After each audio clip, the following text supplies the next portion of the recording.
Okay, so good morning. Today's daf is daf Samach Bet. We're at the Gemara on the bottom of Samach Zion and Mabet, 1, 2, 3, 5 lines up. Before we get started, however, I want to share my screen with respect to a question that was asked on Wednesday. Specifically, the question was, what's the ruling, what's the halacha if somebody counts only with the days and omits counting the weeks? What is the story? So let me share my screen and we'll see that the Mishnah Brura addresses this directly. This is in Sif Tuf Pei Tet. The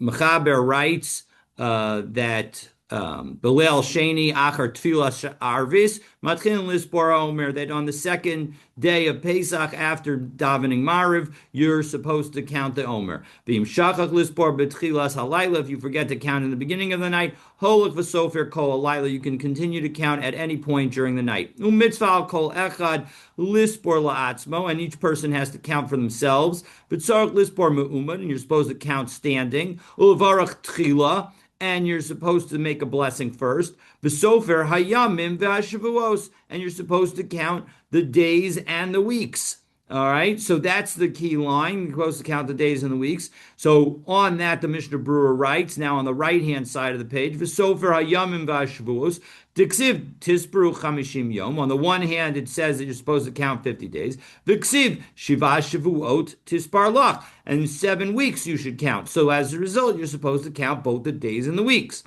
The im siper yamim lachud, if you were to only count the days below his kirshvuot, and you don't count the weeks, yesh omrim shiyatza b'diavad. Some people say that you are fulfilled the obligation post facto. And some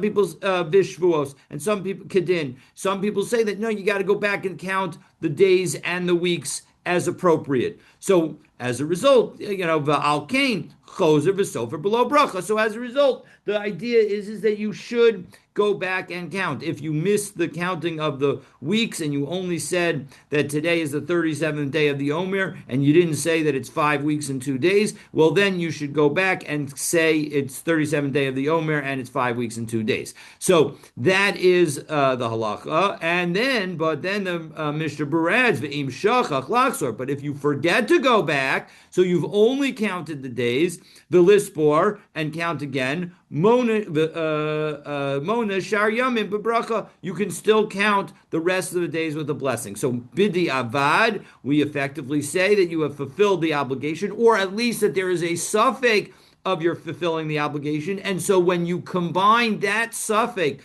with the fact that we're not sure whether or not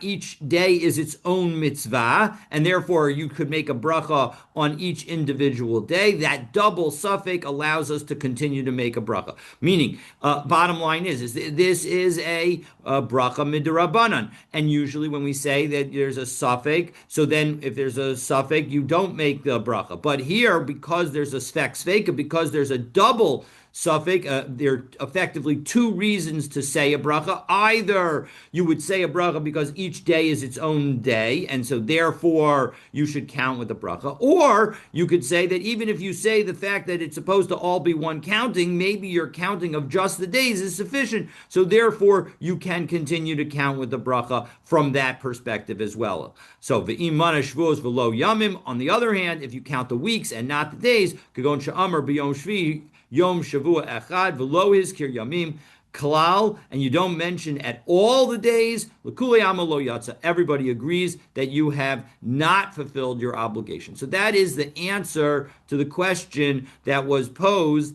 as to whether or not one is obligated to count again. If you count only the days, the answer is yes. But if you forget and you only count the days, and now it's too late to count that same day over again with the days and the weeks, well then you can continue to count with the bracha.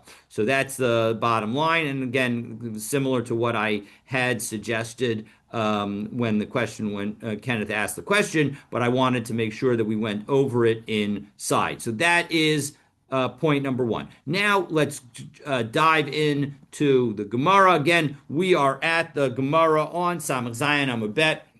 And yesterday we saw the following debate in the Mishnah on Samach Zayin Amud Bet. Reb Meir says that the rabbis were unhappy about all the flour appearing in the marketplace immediately after the bringing of the Omer, because the rabbis did not want people working with Chadash because someone might come to eat it. And so as a result, the rabbis made a decree that said no working with Chadash before the Omer is brought. Rabbi Yehuda says no. The rabbis were okay with all the flour appearing because the rabbis did not make such a decree out of concern that people would come to eat chametz. So as a result, it's totally fine. Those are the two opinions in our Mishnah, and so that's the basis of us to get started, because now we're going to ask a question on Rabbi Yehuda. The low Gaza Rabbi Yehuda Dilma Asu Lemechel Minei, because again, Rabbi Yehuda is the one who's okay with all the flour appearing, and so clearly he did not say that there was any kind of gezerah concerned about people eating something. But we see elsewhere in connection with chametz, he does make a gzeira. Uraminhu, Rabbi Yehuda Omer, and again, this is a mishnah in connection. There's a mishnah Psachim Daf Yud Amabed. Rabbi Yehuda Omer, Rabbi Yehuda says, Bodkin or Arbasar. You can check for chametz on the night of the 14th, Uba Arba Asar Shakris, and the morning of the 14th, Ubishas Habir, and at the time that you're supposed to destroy the chametz. And Rashi says, by the way, how do I know that it's talking about chametz? So Rashi helps us out. Fifth to last line, actually fifth line down in the wide lines of Rashi, so it's fifth line and fifth to the last line, both can chametz, that we're talking about searching for chametz. Ubishas habiur, right? So Rashi tells us bishashishis, during the 6th hour, that's the time that you're supposed to destroy all of the chametz. Aval mikan be'elach, from that point on, lo yivdok. Rabbi Yehuda would tell us not to do the search. Afilu lo badak bismano, even if you didn't do the search previously. Why shouldn't you do the search? The gazrina mishum dilma asul mecho, because we're worried that you're going to come and eat the chametz. Kishemotzi bis Pesach, when you find it on Pesach or on the final 6 hours before Pesach. So as a result, Rabbi Yehuda says, don't do the search then. So, and then the continuing on back into the Gemara, we're at the Chachamim Omrim, that's the abbreviation, the beginning of the last line. The Chachamim Omrim lo badak, and the rabbis say that if you did not search, so then it continues chulu. The chulu is that you can continue to search even into the Zman, even into Pesach. And Rashi helps us out. So back into the Rashi, we're in the third to last line in Rashi, in the middle of the Rashi. It says Virabanan, fourth word on the line. Virabanan pligi alei. The rabbis argue on Rabbi Yehuda. De Amri, because they say, lo bada betocha moed, if you didn't do the search at the time, and what does it mean by moed? Here it means the moed of biur chametz, kolomar b'moed srifaso, at the time you're supposed to burn it, dahainu b'sheish, which is in the 6th hour. Well, then yivdok la'achar moed, you can continue to search even after that point in time. B'toch ha-pesach, even when it's in Pesach itself. Abitoch Pesach atzmo, v'lo gazrinan dilma asu l'mechel l'minei, and you don't have a gzera that maybe you're going to eat it. So, but in the bottom line is, we're really asking from Rabbi Yehuda. Rabbi Yehuda in our Mishnah is not worried, that somebody's going to come and eat the chadash, and in the Mishnah in Psachim, he is worried that you're going to come and eat the chametz. So why in one place is he worried, and one place he's not worried? So Amar Rabba offers answer number one. We're going to offer effectively 3 different main answers. Rava is going to clarify the second answer, but 3 different main answers. So Amar Rabba, and in the end, we're going to reject answers 1 and 3, and we're going to say answer number 2 is the best. Amar Rabba says, so answer number 1, shiny chadash is different, as we turn to Samach Amud Aleph, mitoch shelo hitarta lo ela al yedei kituf Zachorhu. So the first answer is that when it comes to Chadash, there's a rule that you cannot do the reaping with a sickle, that rather you need to reap by plucking. And so they only permitted, as Rashi tells us, top Rashi on Samachet Amud Aleph, mito shelo hitarto lo liktsor b'magal. You can't. They did not permit you to use to do the reaping with a sickle. Ella al yedei kitov. Rather, you have to pluck biyad with your hand. V'lo b'magal, and not cut it with your sickle. Kamo the kata, as highlighted in Dvarim Perikaf Gimel pasuk kafvav, kataft mililot biadecha, that you are going to pluck the ears of grain with your hands. Dikatsira kodem haomer asura, because doing a formal reaping of the grain, the harvesting of the grain before the omer is offered is prohibited. It's prohibited to do the harvest prior to the bringing of the Omer. So as a result, because when it comes to the Omer, you have to use a unique method for getting the grain out of the ground. So that's why we're not going to be concerned that you're going to eat it. So Amar Abaye, Tena Katsira, that works with when we're worried, when we're talking about you potentially eating it while you're in the field. But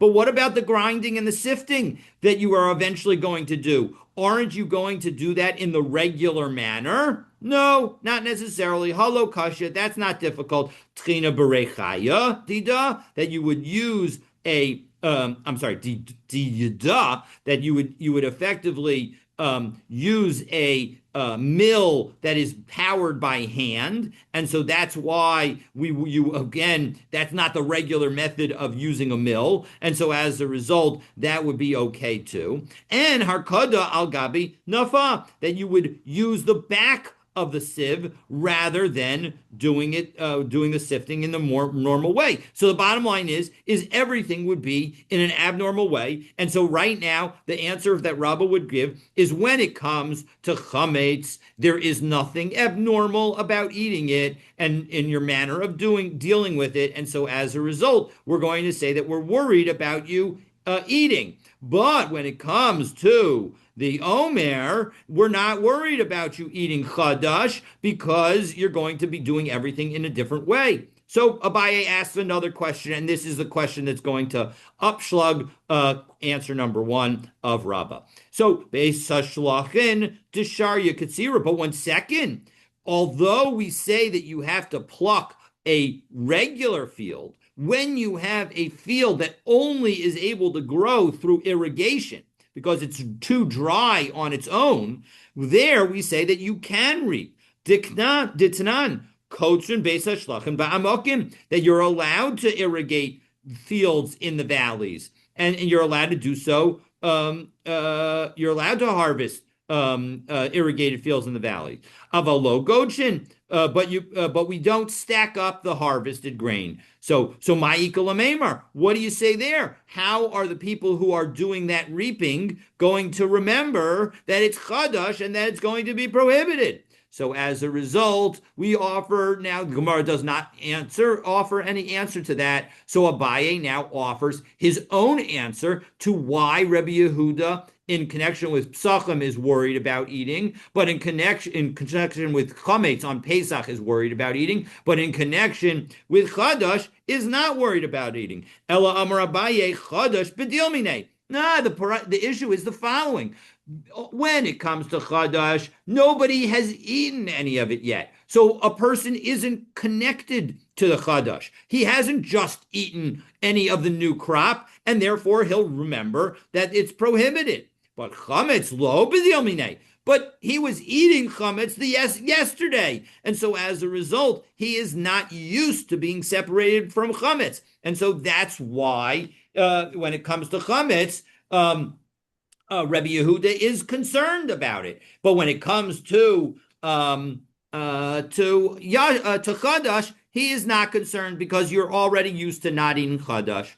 Amar Rava, the Rebbe Yehuda, Ari Rebbe Yehuda kasha, the Rabbanan lo kasha. 1 second. Are you telling me that the question is only with respect to Rebbe Yehuda? And obviously, from a name perspective, it is with respect to Rebbe Yehuda. But the rabbis also disagree with each other, meaning that in the Mishnah, in Psachim, the rabbis say we're not concerned and you can do the searching all of Pesach. Well, who are those rabbis going to include? They include Rebbe Meir in our Mishnah. And Rebbe Meir in our Mishnah says that we are worried about Chadash. So here we have the reverse issue. With respect to Rebbe Meir, he's concerned about somebody eating Chadash in our Mishnah, but he's not concerned about somebody eating Chadash in our Mishnah, but he's not concerned about somebody eating chametz on Pesach. So isn't that a contradiction as well? So Ella Amarava refining Abaye's reasoning, because he says the Rebbe Yehuda lo kasha kiddeshininan. You know what? Abaye's answer works with respect to Rebbe Yehuda. What about the rabbis? The Rabbanan lo kasha, who atzmo mechazer alav l'sorfo mechal achel minei. So the person who's searching is going, what is he searching for? Why is he searching for the chametz? He's searching for the chametz in order to destroy it. And so as a result, of course, he's not going to eat it. So that's the difference. The difference is the attitude of the person. In connection with chadash, you're processing it in order to be eaten, so you might get distracted and you might go ahead and eat it.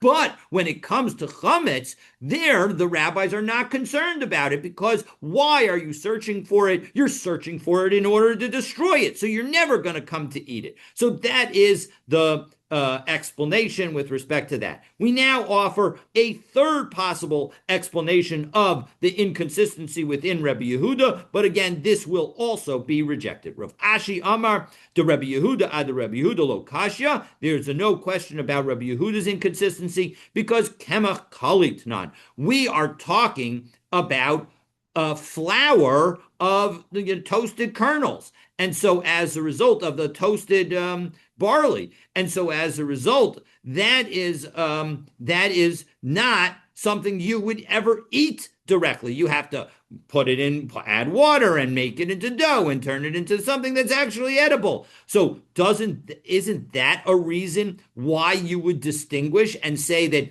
it's okay for the rabbis were okay with the people making flour, but were not okay with people searching for chametz on Pesach? No. V'had Rav Ashi Barusahi. That review of Rav Ashi is an outside view. It's not a mainstream view, because Teinach Mikali Ve'elach. It answers the question of how it's okay to work with the grain once it is like a flour until it is edible. But ad kali mai ikal. But there's steps before it becomes a flour. And so as a result, until then, how can you deal with it? You're handling the raw grain, and the raw grain itself is edible. And if you say, oh, well, that's okay, you do it with plucking, ukideraba, and that will answer it with Rabba's explanation. No, Beis Hashlakan Deshar Yikatsira Ma'ikalameimar. But 1 second, what about the Beis Hashlakan, the irrigated fields? That's still going to be a problem, because the reaping is done in the usual way. What are you going to tell me about that? There isn't anything to say. So Elahad Rav Ashi, whoops, I wrote Rashi instead of Rav Ashi. I'll have to fix that. Barusahi. So rather, no, the view of Rav Ashi is an outside view, and so as a result, that is not going to be relevant, and we are going to just stick with Abaye's answer together with Rava's answer to answer the question of why the Rabbi Yehuda and Rabbi Meir are not actually inconsistent between their views here and in connection with chametz. Okay, so next, we're now at the next Mishnah. The Mishnah the last Mishnah noted that the Omer was offered, and so now this Mishnah now details the effects of it being offered. So we're on the Mishnah, middle of Samachet Amud Aleph. Mishikarav HaOmer, once the Omer is offered, Huter Chadash Miyad, all of the new grain becomes permitted. Harachokim mutar mechatzos hayom v'lahalan, and those who are far away from the Beis Hamikdash, they're allowed to start eating as soon as chatzos in the midday, because they know that, of course, the rabbis are the Kohanim are going to be careful to make sure to offer the Omer earlier in the day. Mishachara Beis Hamikdash, once the Beis Hamikdash was destroyed, Hiskin Rabbi Yochanan ben Zakkai made a decree, and we're going to go right now with the understanding that this is a rabbinic decree. We'll see that there's a position in the Gemara that says it's not a rabbinic decree, and it offers an alternative interpretation of our Mishnah. But let's take a look and see where we are at the moment. So right now, it seems that Rabbi Yochanan's making a rabbinic decree. Sheyehei Yom Hanef Kulo Asur, that the entire day of the waving, and of course the waving that we're referring to is the waving of the Omer, meaning the 16th day of Nisan, and so the entire 16th day of Nisan, we are going to say that it is prohibited to eat Chadash in Bisman Hazeh after the destruction of the Beis Hamikdash. And if you're asking, well, what about in Chutz La'aretz? Well, we will get to that, God willing, at the end of today's daf. So Rabbi Yehuda says, V'alo min haTorah hu asur. 1 second, it is biblically prohibited to eat on the Chadash on the 16th day of Nisan. Shene'amar ad etzem hayom hazeh, that the Torah says until this very day. And of course, under this reading of Rabbi Yehuda of the Torah, Rabbi Yehuda, and that is referring to the 16th day of Nisan, so the second day of Pesach. So what Rabbi Yehuda would tell you is the ad there, when it says until, it means until and including. And so as a result, the entire day of the 16th day of Pesach is actually prohibited from the Torah. And so as a result, he disagrees with Rabbi Yochanan ben Zakkai. And while Rabbi Yochanan ben Zakkai, in the end, they both agree that the whole 16th day is prohibited, Rabbi Yochanan ben Zakkai would appear to be saying it rabbinically, and Rabbi Yehuda is saying it biblically. So that's an important distinction. So mipnei ma. So why did they make this rule? Why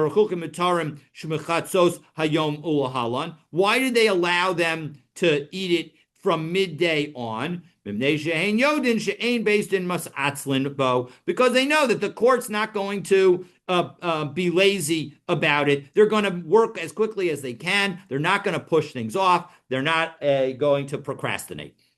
Okay, so that brings us to the Gemara. The Gemara explains the debate between Rabbi Yochanan ben Zakkai and Rabbi Yehuda, and we are going to have two explanations of that debate. So Rav Shmuel da Amri Tarvayu Bisman Shebeis, and we're going to base that debate on our understanding of the debate based on two potential views of what was required when the Beis Hamikdash was standing and what was required when the Beis Hamikdash is no longer standing. So Rav Shmuel, again, they usually argue, but here they agree. To Amri Tarvayu, they both say the following: Bisman Beis Hamikdash Kayam, when the Beis Hamikdash was standing, Omer Matir, the Omer would be the thing that caused all the grain to be permitted.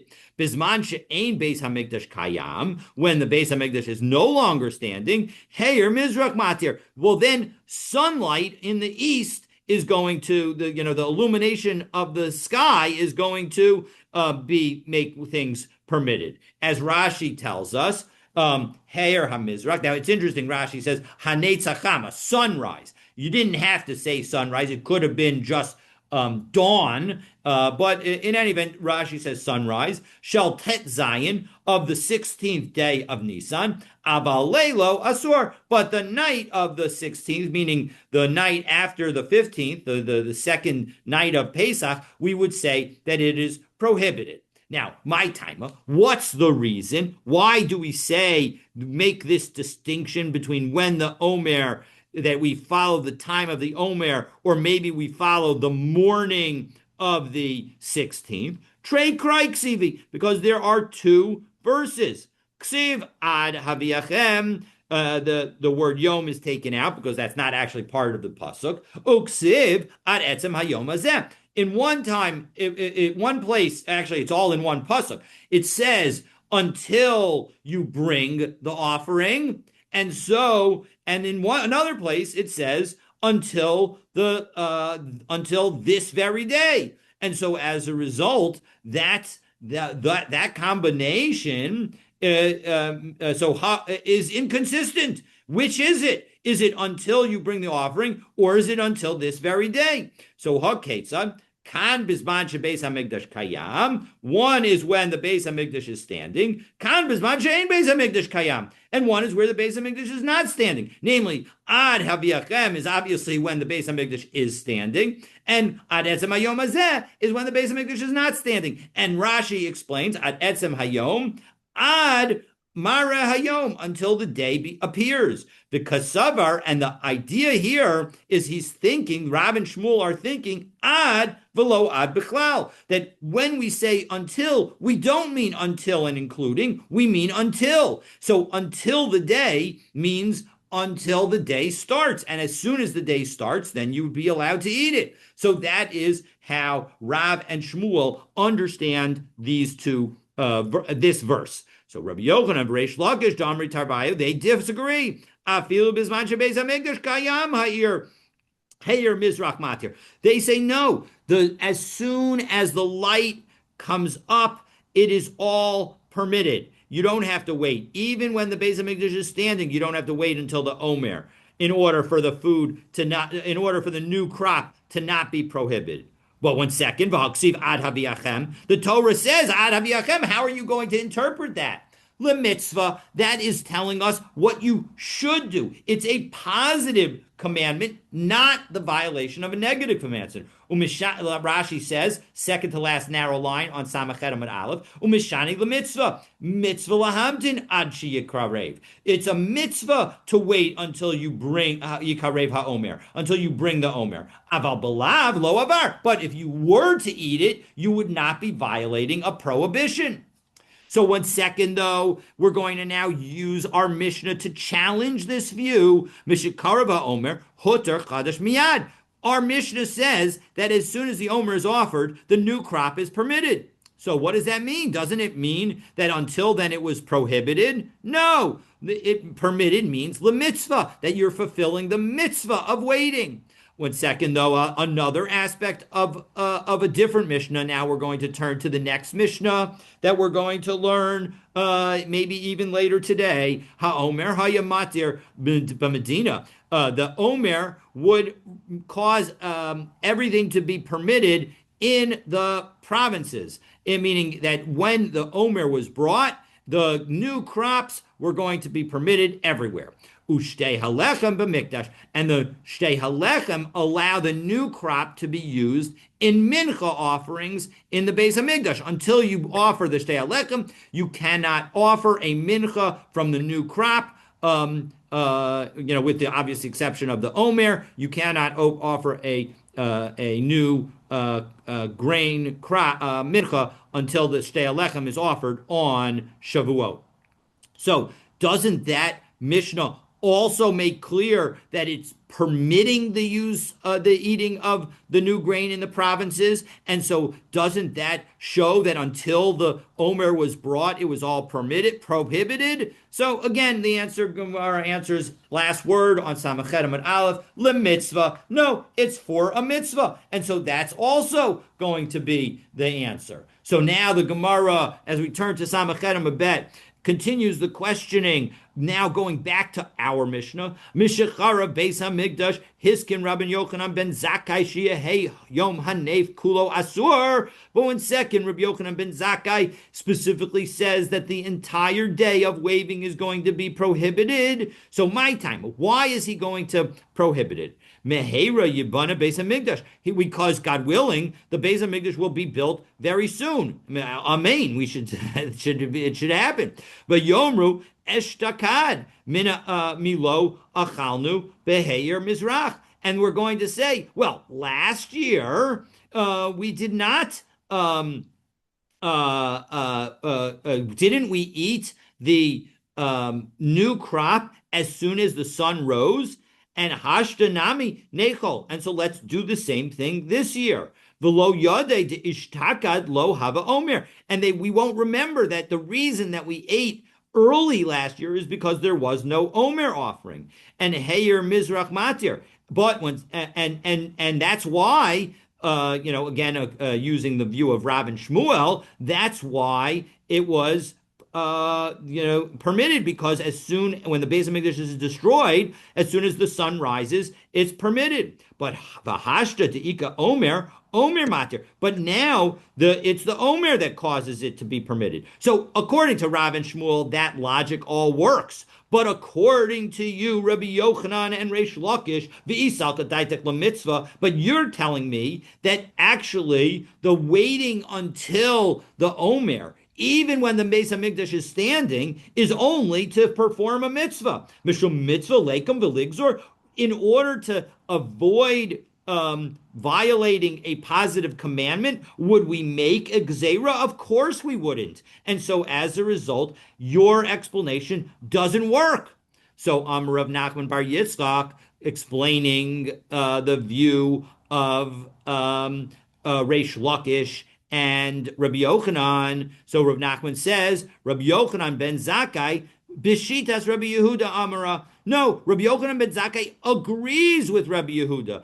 Amar mina Torah asur. That actually he says that it means that the Torah, that even the Torah would prohibit it.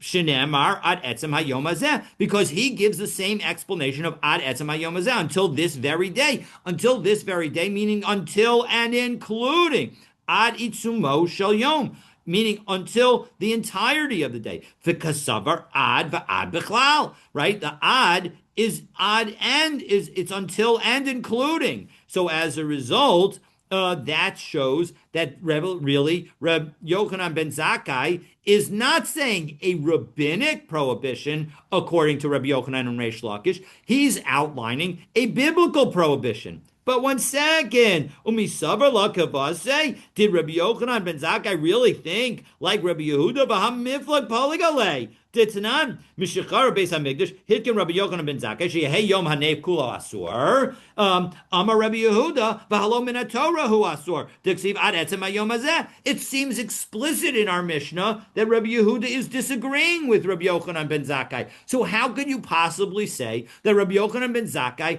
agrees with Rabbi Yehuda that it's all prohibited all day biblically?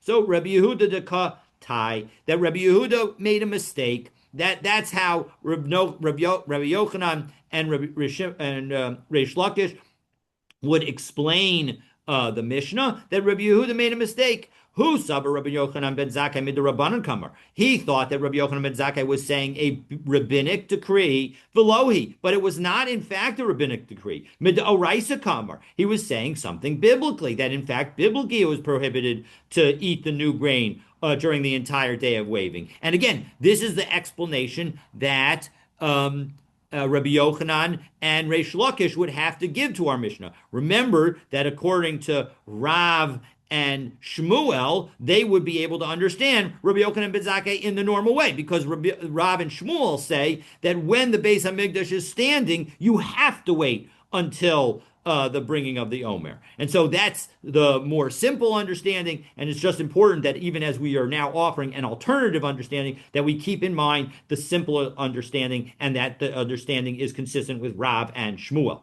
But again, how can Rabbi Yochanan and Reish Lakish understand Rabbi Yochanan ben Zakkai in our Mishnah as saying that it's biblically prohibited all the day of the waving? It says a language of hiskin, a takana, a decree. How can you say that this is not a gzeira? No, my hiskin, darash for hiskin. No, what it means when it says that he decreed, it means that he derived, he expounded the Torah, and then decreed what it said. So his decree was not a rabbinic decree, it was a biblical decree. Okay, so that is the explanation. And again, now we have two different explanations of the machlokus in our Mishnah. Rav and Shmuel has it exactly how we understood it. Rabbi Yochanan ben Zakkai is saying that there's a rabbinic prohibition, and Rabbi Yochanan and Reish Lakish are saying no. Rabbi Yochanan ben Zakkai is agreeing with Rabbi Yehuda, and Rabbi Yehuda just misunderstood what Rabbi Yochanan ben Zakkai was saying. And so now the Gemara tells us what a variety of people did in the terms of their practice, and it introduces the issue of the uncertainty with respect to the date, so that we have outside of Israel. So Rav Papa, Rav Huna, braided Rav Yehoshua, Achla Chadash Be'urta de Shitzar Nagi Shivsar. They would start to eat the grain on the 16th, after the 16th at night, before the 17th. Meaning, you have the 15th, that's the first day of Yontif. Everybody agrees Chadash is prohibited then. They would not eat it even in the 16th when it was sunrise. They would wait all day, just like Rabbi Yochanan ben Zakkai decreed. But as soon as night would come on the 17th, they would eat it, even though they were outside the land of Israel. Kasabri Chadash b'chutz la'aretz d'Rabbanan, because they thought that Chadash outside of Israel was only a rabbinic decree. Ulasfeika lo kaishinan, and they aren't worried about issues of doubt when it comes to a suffix, meaning that they would be comfortable. They're not going to worry about sfeika diyoma and say that you have to wait until the next night, the night before the 18th of Nisan. So that's opinion number one. Rabbanan Dvei Rav Ashi, the rabbis in Rav Ashi's yeshiva would do the following: Achlu b'tzarfo d'shivsar. They would take part in the morning of the 17th. So they would follow, remember that, and again, the morning of the 16th is what it would be biblically permitted, but because we're unsure of the date, they're going to wait until the morning of the 17th. Kasavre Chadash b'chutz la'aretz d'oraisa. They're thinking that Chadash is biblically prohibited outside the land of Israel, and as a result, because it's biblically prohibited outside the land of Israel, well then, when would it ordinarily be permitted? It would ordinarily be permitted in the morning of the morning of the 16th. And yes, Rabbi Yochanan ben Zakkai has his decree to wait until the end of the 16th, but we're waiting until the next day. And so as a result, on the next, because of the question of Sveka Yoma, because we're outside the land of Israel, and so we're unsure whether today is the 16th or the 17th, and so as a result, we're waiting until the 17th to be sure that we've waited through the 16th. And so as a result, that's why they're going to wait until the morning. And they're not going to apply the rabbinic decree, because they're not going to apply the rabbinic decree of Rabbi Yochanan ben Zakkai to the rabbinic rule of the Sveka Yoma. So that was opinion number two. Rabbi Yochanan ben Zakkai midrabanan kamar, and explaining that Rabbi Yochanan ben Zakkai is a rabbinic rule. V'kitakin l'yom hanaf this l'sveka lo takin. So when it came, although he made his rabbinic decree with respect to the 16th, when it comes to the 17th and the question of the uncertainty about the day, he's not going to institute it with respect to that. Amar Ravina says, you know what? Amarti li'em, my mom told me, avuch, your father, lo hava achel chadash, ela be'urta de shivsar, the nagi to menaisar, that they would not wait. Your father would wait until the night after the 17th, and meaning the night before the 18th. The savar laka Rabbi Yehuda, because he was concerned about Rabbi Yehuda, meaning that it is biblically prohibited all of the day of the 16th.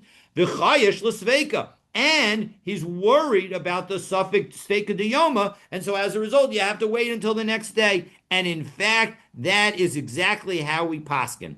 So we paskin that if you hold of Chadash, then you don't just wait until the end of the 16th, but you actually wait until after the end of the 17th day of Nisan, what we in Chutz La'aretz use as the first day of Chol HaMoed. You need to wait until the end of the first day of Chol HaMoed, just as you would wait till the end of the first day of Chol HaMoed in the land of Israel. The land of the first day of Chol HaMoed in the land of Israel is the second day of Pesach, but the first day of Chol HaMoed outside the land of Israel is the third day of Pesach. Okay, so now we're up to our next Mishnah, and the next Mishnah continues to detail the effects of the Omer. So, and we quoted the beginning of this Mishnah a few moments ago. HaOmer hayamatir b'medina. The Omer would cause the food to be permitted, the grains to be permitted outside of the Beis Hamikdash in all of the provinces. Ushtei alechem b'mikdash. But the shtei alechem is what allows the new grains to be used in the Beis Hamikdash. You might have thought, well, as soon as I can eat the new grain, I can bring it as a present to Hashem. No, not true. You have to wait until the Shtei Alechem. And so as a result, the Mishnah continues explaining its point. Ein mevi'im menachos. You cannot bring various kinds of menachos, mincha offerings, ubikurim, and the bikurim. And it's the question is it all bikurim or is it specifically the bikurim from the two grains? Not completely clear. Seems like it would be all bikurim. Uminchas behema and the mincha associated with an animal offering, namely that would be the minchas nesachim that is discussed in Perek Tesvav of Bamidbar. Kodem laomer, you're not allowed to bring that before the Omer. The imhevi puzzle. And if you did bring it, then that offering itself is invalid. Kodem l'shtei alechem lo yavi. And similarly, you should not bring any of these offerings before the shtei alechem on Shavuot. But imhevi kasher. But if you did bring, it is kosher. So Yosef Rabbi Tarfon, the Kokashela, Rabbi Tarfon was wondering about this and thinking the following: Ma ben kodem laomer lekodem shtei alechem. Why should there be a difference between before the Omer when it is pasul if you bring it, and before the Shtei Alechem when it is kasher if you did bring it? Meaning, why is it different b'diavad in the two situations? So Amar lefan of Yehuda ben Nechemya. So Yehuda bar Nechemya says to him, Lo, im amarta kodem laomer shekain lo hoter mikla lo etzel hediot. Tomar kodem l'shtei alechem shehutar mikla lo etzel hediot. 1 second, it's not comparable at all. I don't understand why you have any kind of question at all, because before the Omer, no person could eat it. No regular person could eat any of this grain. But now, regular people can eat the grain. And so as a result, that's why we would have a difference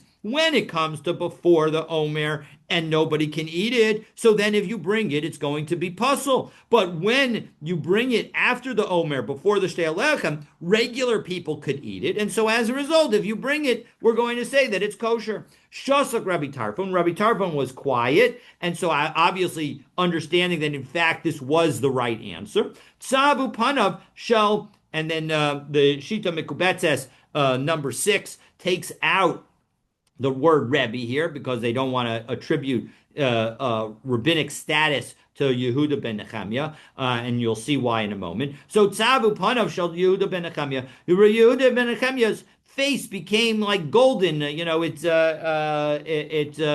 started radiating. So Amarlo Rabbi Akiva was disappointed in him. Yehuda tzavu panecha sheishavda es zaken. You're being some radiant because you answered the question of an elder. Timaheni im tarik yamim. I'll be surprised if you live very long. Very painful thing to hear Rabbi Akiva say, but and we'll see that in fact that was the case. Rabbi Yehuda, Rabbi Yehuda, son of Rabbi Elai, also haperek pros hapesachaya. That point was at the piece of Pesach. Pros is like a piece, and what does that mean? So Rashi helps us out. Pros hapesach. Let's see. It's right opposite where the Mishnah is in the Gemara, left-hand side of the page. Pros HaPesach, Shtei Shabbatot Kodam Pesach. It was about 2 weeks before Pesach. Titania, because we have the halacha. This is, of course, a halacha that we know from Psachim Daf Vav Amud Aleph. Shoalim behilchos Pesach Kodam LePesach Shloshim Yom. That you start asking questions about Pesach 30 days beforehand. Wonderful Daf Yomi coincidence, as we are in the 30 days before Pesach. In fact, now we're within the 2 weeks before Pesach, so we're even pros HaPesach, actually. Rabbi Shimon ben Gamliel Omer, Shtei Shabbasos. And Rabbi Shimon ben Gamliel said, no, it's just 2 weeks beforehand. Al Shem Shtei Shabbasos Chatzi Lamed Yom. Since 2 weeks is considered half of 30 days, pros kari. It's called a piece. Lahu lashon prusa, like a piece of bread. And so as a result, that's what we mean. And the point is that Rabbi Yehuda is telling us that this story happened about 2 weeks before Pesach. Kisha alisi latzeres, and when I went up for Shavuot, sha'alti acharav, I asked after Rabbi Yehuda. Asked after Yehuda ben Nechemya. Yehuda ben Nechemya, heikanhu, where is he? V'amru, and they told me, lo niftar v'halach lo. He left and he went on his way, meaning he died. Okay, so Amar of Nachman highlights that the issue isn't so much that Yehuda ben Nechemya felt the sense of pride. My take is that on some level the low of his answer, on some level embarrassed Rabbi Tarfon, and embarrassing somebody is a very big problem. And so that's my take on what the issue is with Yehuda ben Nechemya. You have to be careful, never embarrass. When you have the opportunity to ask a question, especially if you're going to ask a question, obviously if it's a halacha l'maisa and you're worried about somebody making a mistake, so then you can ask publicly. But when you have a chance, you should ask privately. Don't try to embarrass people publicly if you can avoid it. All right. Amar Rav Nachman bar Yitzchak l'divrei Yehuda ben Nechemya. Based on Yehuda ben Nechemya's answer, namely that what matters is whether or not it's kosher for a regular person, and that will be determined whether it's okay. Nisachim bikurim sheikrivam kodem laomer. If you use wine that are first fruit wine and you bring them before the omer, which again you're supposed to wait until after the Shtei Alechem is brought on Shavuot. And here you've used the wine for a Nesach before even the Omer was brought, before Pesach. Ksherim. It is still going to be kosher. So Pshita, of course, it's obvious that it's kosher. Based on what he said, the fact is that it's kosher to eat, and therefore it's kosher for the Mizbeach. No, not necessarily. I might have thought otherwise. Ma'odetema, what might I have thought? Hasam hudahuter miklalo eitzel hedio. When you have the case of the mincha, it at least has gone through a moment of permissiveness, meaning it was prohibited and it got flipped into permission. Aval hacha delohuter miklalo lo. But here, it never had a moment of prohibition, meaning first grapes are never prohibited, meaning obviously we're not talking about when it's orla or one of the or in the fourth year, and so as a result, that's not what we're talking about. We're talking about the first grapes of the season, where it's a mature tree, a mature vine, and so as a result, we're going to say that is a situation where there was never prohibited. So, but maybe I might have thought that you need that moment of some kind of permissiveness. I might have thought that because there was no passage of time that triggered a permissiveness associated with the item, therefore you would not be able to bring it. No, Kamash Malan, no, that again, Rav Nachman bar Yitzchak is teaching us that based on the view of Yehuda ben Nechemya, that's going to be permitted. Kol shekain hacha delo Kamash Malan, kol shekain hacha delo itzar kla. No, the point is that this grape was never prohibited. And so, of course, even though you're supposed to wait until the Shtei Alechem is brought. If you bring it earlier, it's still going to be okay. Okay. So we are now going to have 4 questions from Rami Bar Chama. Seder, Hanatza, Gale, Pil, Simon. Actually, maybe it's 5 questions, but we're going to do just the first of the questions today. So let's take a look. Question number 1. So by Rami Bar Chama, Shtei alechem mao sheyatiru shelo kasidron. What's the story if you do the Shtei alechem out of sequence? Will that also create a permission if you have, meaning if the Shtei alechem is somehow going to happen before the Omer, and now you have the Shtei alechem first, and then the Omer, and now you have the Shtei alechem permits it on the Mizbeach, and the Omer permits to be eaten publicly. So do we say that they now combine? Or do we say that no, you have to always do the Omer first and have permissiveness associated with the Omer first, and then permissiveness associated with the, meaning permissiveness for people to eat, and then permissiveness associated with the Mizbeach. So what's the story with that? So, hey Chidami, what's your case? So I'll tell you the case. Kigon dezar'inhu beina omer l'shtei alechem. If after the omer and before the shtei alechem you plant some grain, and that grain grows enough that you can actually use it for the shtei alechem. V'chalif alayu shtei alechem ba'omer. And then you now do the shtei alechem from that grain, and now the omer from the next year. So my Kisidron Sharyan, Shalo Kisidron Lo Sharyan, do we say that it has to be only in the right order, and if you're in the wrong order, it's not permitted, meaning that you would need to wait for next Shavuos? Oh, Domo Shalo Kisidron Nami Sharyan. Or do we say no, all you need is both of them to happen. It doesn't have to happen in the specific order.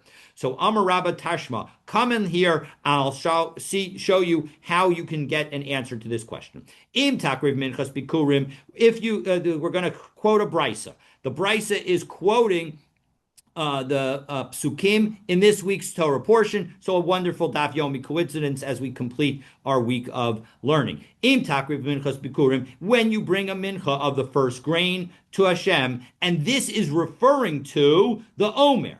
So b'minchas ha'omer akasu medaber. This is talking about the Omer. So mehechan ba. What kind of grain? It doesn't say it explicitly. So minas ha'orim, you have to bring it from barley. Ata omer minas ha'orim oeinu minas shchitim. How do you know that it's barley? Maybe it's wheat. So Rabbi Eliezer Omer Nemar Aviv b'Mitzrayim. It says Aviv in connection with the plague of hail in Egypt. That's Shmot Perek Tet Pasuk Lamed Aleph, and it says right before Aviv. It says that it's it's referring to barley.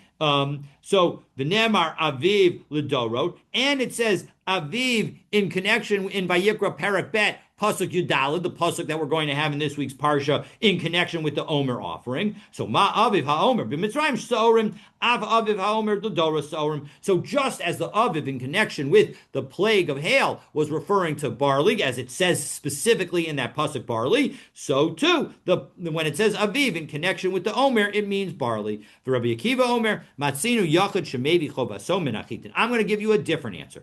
In fact, I'm going to give you 2 different answers. Rabbi Akiva says. The third of the answers is going to be his second of the answers is going to be the one that is relevant to our question of whether or not you can do the Shtei Alechem and the Omer out of order. So Matzina Yachid Shemevi Chovaso Menachitin V'Chovaso Menasorim.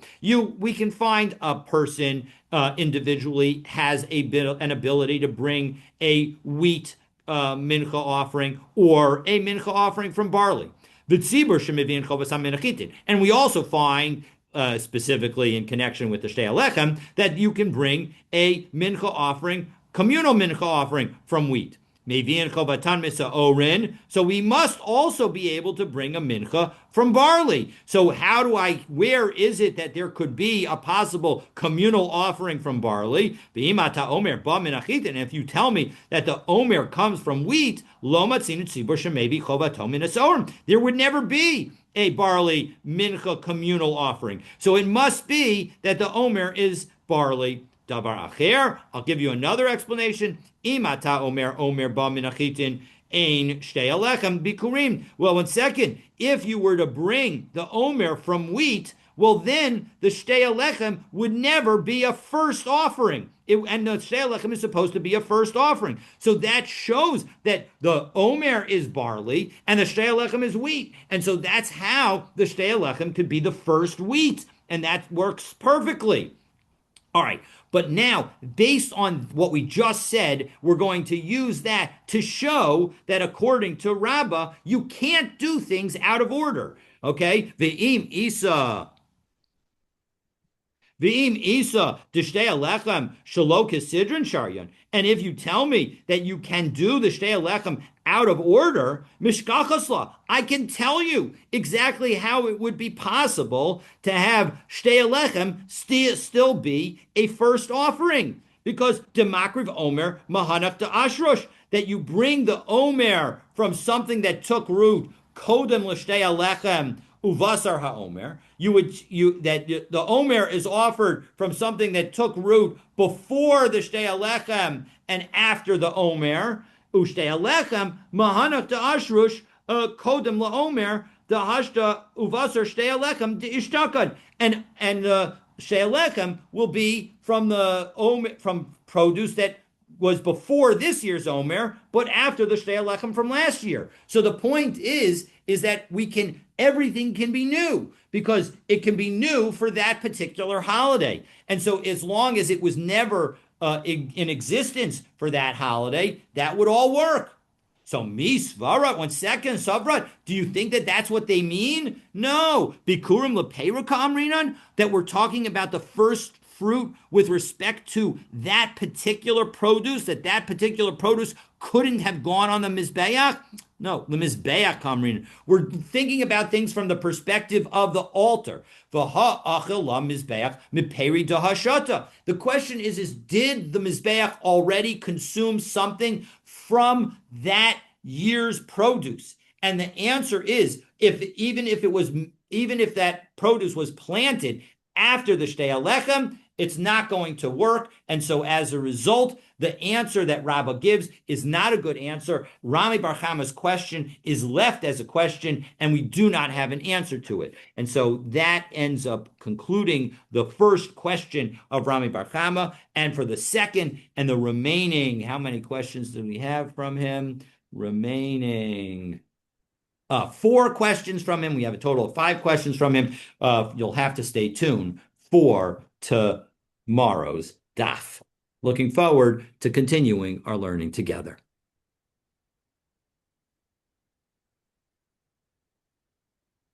Battery running low. Hello?